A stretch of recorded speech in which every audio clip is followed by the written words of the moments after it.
MBBS అడ్మిషన్ల కోసం జరిగే దేశవ్యాప్తంగా జరిగే నీట్ ఏదైతే ఉందో దాని యొక్క అప్లికేషన్లు పూర్తి చేయడానికి గడువు పూర్తయిపోయింది.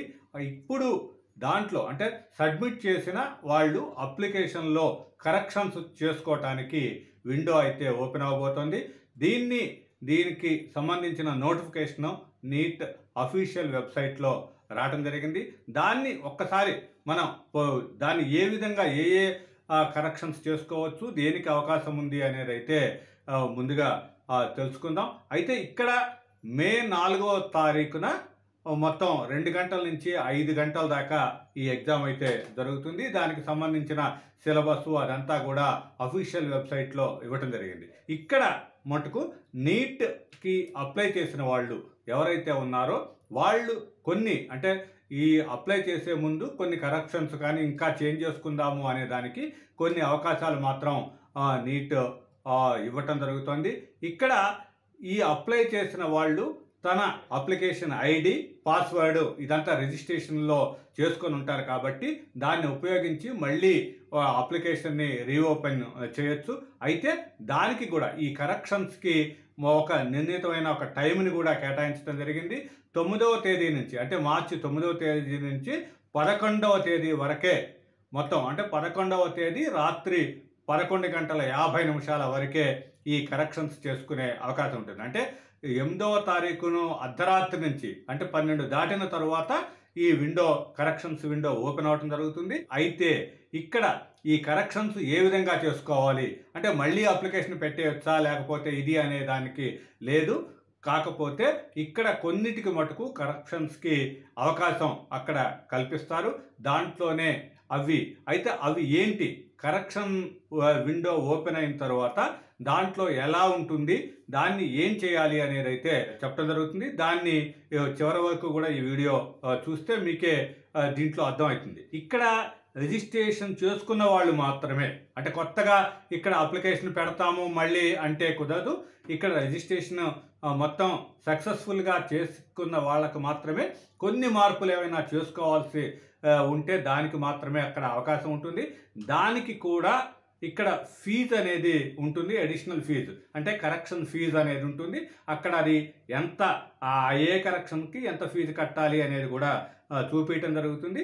దాని ద్వారానే మొత్తం ఈ కరెక్షన్ అక్కడ కరెక్షన్కి సంబంధించిన ఫీజు కూడా చెల్లించిన తరువాతే మొత్తం కూడా ఈ కరెక్షన్ని ఒక పరిగణలోకి తీసుకోవటం అయితే జరుగుతుందని ఈ నోటిఫికేషన్లో నీట్ అధికారిక నోటిఫికేషన్ వెబ్సైట్లో అయితే స్పష్టంగా చెప్పడం జరిగింది. అయితే ఇక్కడ ఈ కరెక్షన్స్కి వెళ్ళేటప్పుడు ముందుగా గుర్తుంచుకోవాల్సిన విషయం ఏంటి అంటే ఇది one time correction. One time correction అంటే ఒకదాన్నే చేసుకోవటం కాదు. మనం అప్లికేషన్ ఓపెన్ చేసిన తర్వాత మనం ఏమేమి మార్చాలనుకున్నాము అంటే మార్చడానికి వాడు అనుకూలంగా మార్చుకోవచ్చు అన్న చెప్పిన దాంట్లో మనం ఏదేమి మార్చుకోవాలి అనుకుంటున్నామో వాటన్నిటినీ కూడా ఒకేసారి రాసుకోండి. అందుకే జాగ్రత్తగా మీరు ఒకసారి ఓపెన్ చేసి తర్వాత మీ సబ్మిట్ చేసిన అప్లికేషన్ని ఓపెన్ చేసి దాంట్లో ఏమేమి మార్చాలనుకుంటున్నారో అనే దాన్ని నీట్గా ఒకేసారి ఒక పేపర్ మీద రాసుకోండి. రాసుకున్న తరువాత ఇప్పుడు దాన్ని ఓపెన్ చేసిన తర్వాత ఒకేసారి మొత్తం కూడా దాంట్లో తప్పులు మీరు సరిచేయాల్సిన అనుకున్న వాటిని సరిచేయటము, ఫీజు కట్టడము అంతా కూడా ఒకేసారి జరగాలి. ఏంటంటే 4-5 కరెక్షన్స్ మీరు చేయాలనుకున్నారు అనుకోండి, దాంట్లోనే ఆ 4-5 ఒకేసారి చేయాలి. ఒకసారి చేసి మళ్ళీ ఐడి తీసుకొని పాస్వర్డ్ తీసుకొని ఓపెన్ చేసి మళ్ళీ ఇంకోటి చేస్తాను అంటే కుదరదు. ఒక్కసారి కరెక్షన్స్ సబ్మిట్ చేసిన తరువాత ఇక మన చేతిలో ఏమీ ఉండదు.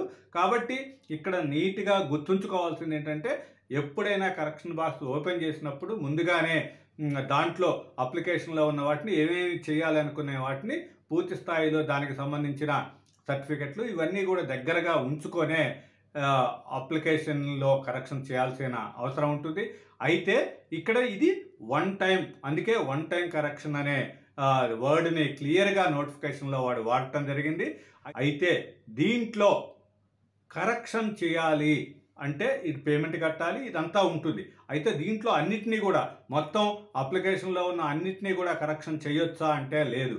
ఇక్కడ ఆ క్యాండిడేట్ ఎవరైతే అభ్యర్థి ఉన్నారో ఆ అభ్యర్థి పేరు కానీ డేట్ ఆఫ్ బర్త్ కానీ వీటన్నిటికీ కూడా వెసులుబాటు ఏదీ ఉండదు.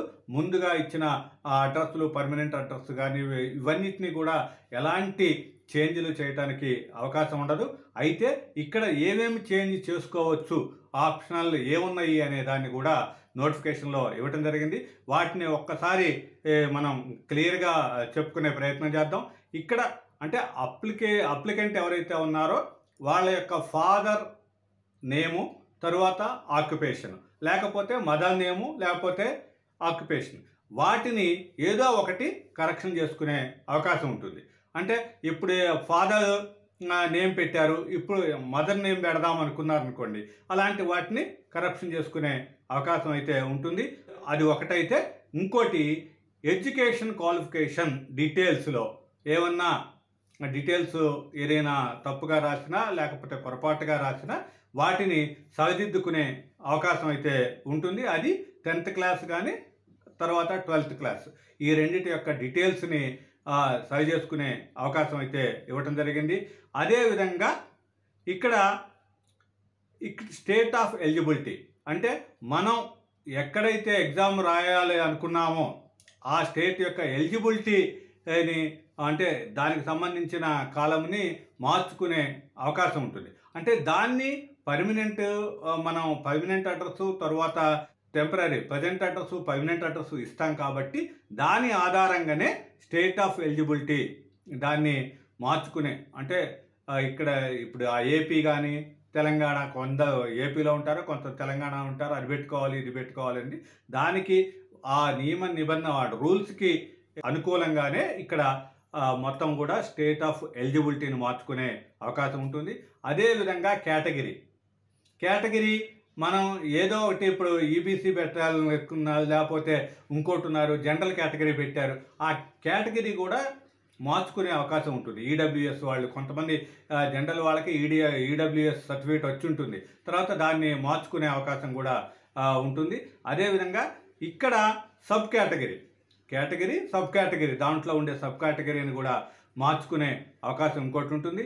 అదేవిధంగా ఇక్కడ ఎవరైతే క్యాండిడేట్ ఎవరైతే ఉన్నారో అతని సిగ్నేచర్ని సరిగ్గా చేయలేదు అనే ఉంటే సిగ్నేచర్ మార్చుకునే అవకాశం కూడా అక్కడ కల్పించడం జరిగింది. అయితే ఇంకోటి నెంబర్ ఆఫ్ అటెంప్ట్స్, అంటే ఇంతకుముందు నీట్ ఎగ్జామ్ని ఎన్నిసార్లు రాశారు అనే ఒక ఆప్షన్ కూడా అప్లికేషన్లో ఉంది. కాబట్టి దానికి ఏదైనా తప్పుగా పెట్టినట్టయితే దాన్ని కూడా సరి చేసుకునే అవకాశం కూడా ఉంది. దాంతో పాటుగా ఎగ్జామ్ సెంటర్స్, అంటే ఎక్కడైతే ఎగ్జామ్ రాయాలనుకున్నారో ఏ స్టేట్లో ఎగ్జామ్ సెంటర్ కేటగిరీలో ఎగ్జామ్ సెంటర్స్ సిటీస్ని షూట్ చేసుకోవటంలో ఏదైనా మార్పులు అయితే చేసుకునే అవకాశం అయితే ఉంటుంది. అదేవిధంగా ఎగ్జామ్ రాయాల్సిన మీడియం అంటే ఇంగ్లీష్లో రాయాలనుకున్నారా, ఇంకోటి దేంట్లోనైనా ఏ భాషలో రాయాలనుకున్నారా అనే దాని మీద ఇక్కడ ఆ మీడియంని మార్చుకునే, అంటే తప్పుగా రాస్తే మీడియంని మార్చుకునే వెసులుబాటు కూడా ఉంటుంది. అంటే ఇక్కడ క్లియర్గా వీటి మటుకే మార్చుకునే అవకాశం ఉంటుంది. మిగతా అప్లికేషన్ సబ్మిట్ చేసిన వాటిల్లో మిగతా వాటిని ఏవి కూడా కరెక్షన్కి అవకాశం ఉండదు. అంటే ఇప్పుడు మనం ఫాదర్ మదర్ నేమ్తో పాటుగా ఎడ్యుకేషన్ క్వాలిఫికేషన్ విషయాలు, state of eligibility, category, sub category, signature, number of attempt NEET ఒకటి, తర్వాత ఎగ్జామ్ సిటీ, తర్వాత మీడియం, ఇవి మటుకే మార్చుకునే అవకాశం ఉంటుంది. మిగతావి ఏవి మనం మార్చలేము. ఒక్కసారి మార్పులు చేసి సబ్మిట్ చేసిన తరువాత ఇక మన చేతిలో ఉండే అవకాశం ఉండదు. కాబట్టి జాగ్రత్తగా దీన్ని పూర్తిగా ఫాలో అయ్యి మొత్తం కూడా ఒకేసారి ఎన్ని మన కరెక్షన్స్, వీటికి సంబంధించిన దాంట్లో ఏమేమి కరెక్షన్స్ చేయాలి అని ఉన్నాయా అనేది చూసుకోవాలి. దానికి సంబంధించి అక్కడ ఫీజు ఎంతైతే చూపిస్తాడో దాన్ని మొత్తం పేమెంట్ చేయాలి. పేమెంట్ చేసిన తరువాతే ఈ కరెక్షన్స్ కూడా మనకి లెక్కలోకి వస్తాయి. కాబట్టి పూర్తి స్థాయిలో ఇక అందరూ ఇప్పటికే రిజిస్ట్రేషన్ అయిపోయింది కాబట్టి కరెక్షన్స్ కూడా ఒక్కసారి చూసుకునే అవకాశం ఉంది. కాబట్టి దానిని అందరూ కూడా క్యాండిడేట్లు ఏదైనా తప్పులు చేశామనే దాన్ని చూసుకోవాల్సిన అవసరం ఉంటుంది. ఎందుకంటే మన మొబైల్ నెంబర్ గానీ, ఈమెయిల్ గానీ ఇవన్నీ గూడా ఒకేసారి వెరిఫికేషన్ అయిపోయినాయి కాబట్టి దాంట్లో తప్పులుండే అవకాశం లేదు. దానికి గూడా తప్పులకి దిద్దుకునే అవకాశం కూడా ఉండదు. కాబట్టి వీటన్నిటిని దృష్టిలో ఉంచుకొని మే 4వ తారీఖున జరిగే ఎగ్జామ్‌కైతే అభ్యర్థులైతే అందరూ గూడా పూర్తి స్థాయిలో సిద్ధంగా ఉండాలని సూచిస్తోంది ఈ నీట్ అడ్వైజరీ అథారిటీ.